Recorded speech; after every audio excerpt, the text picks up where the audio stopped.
প্রেম করে পালিয়ে যাওয়া মেয়ের প্রতি এক বাবার বেদনাদায়ক চিঠি, যা পড়তে গিয়ে আমিও কেঁদে ফেলেছি। এক বাবা চোখের জল ফেলতে ফেলতে চিঠিতে কি লিখেছেন চলুন পড়ে আসি। মারে, শুরুটা কিভাবে করব বুঝে উঠতে পারছিলাম না।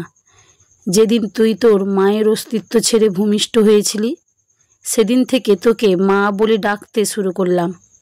তোকে মা ডাকতে গিয়ে আমার নিজের মা হারানোর ব্যথাটাই ভুলে গিয়েছিলাম। তোর মাও তোকে মা ছাড়া কখনো অন্য নামে ডাকেনি। যেদিন তোর স্কুলের প্রথম দিন শিক্ষক তোর নাম জিজ্ঞেস করেছিলেন, তোকে মা বলে ডাকতে ডাকতে তোর ডাকনামটাও ভুলে গিয়েছিলাম। আমি তোর নাম বলতে না পারায় সবাই আমাকে নিয়ে হাসছিল। তাই চিঠির উপরে তোর নামের জায়গায় মা লিখেছি।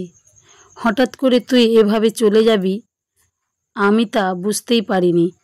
ছেলেটা যেদিন বাইরে ব্যাগ হাতে তোর জন্য অপেক্ষা করছিল, কখন তুই দরজা খুলে বাইরে বেরিয়ে আসবি, আমি তখন ভেতরে বসে রবের কাছে প্রার্থনা করছিলাম আর ভাবছিলাম আর কতটা ভালোবাসতে পারলে তুই আমাকে ছেড়ে চলে যাবি না। অপরদিকে তুই ঘরে বসে ভাবছিলি আজ ঘর থেকে বেরাতে না পারলেই ছেলেটার কাছে ছোট হয়ে যাবি। আর আমি ভাবছিলাম তুই চলে গেলে সমস্ত পিতৃজাতির কাছে কী মুখ দেখাবো।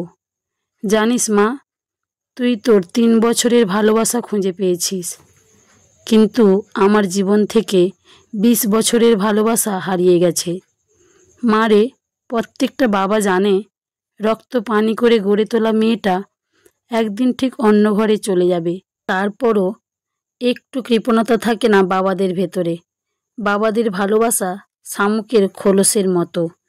মারে, বাবাদের বাহিরটা শক্ত হলেও ভেতরটা কিন্তু খুব নরম হয়ে যায়। বাবারা সন্তানদের কতটা ভালোবাসে তা বোঝাতে পারে না, তবে অনেকটা ভালোবাসতে পারে। জানি মা, আমার লেখাগুলো পড়ে তোর খারাপ লাগতে পারে, কিন্তু কি করব বল।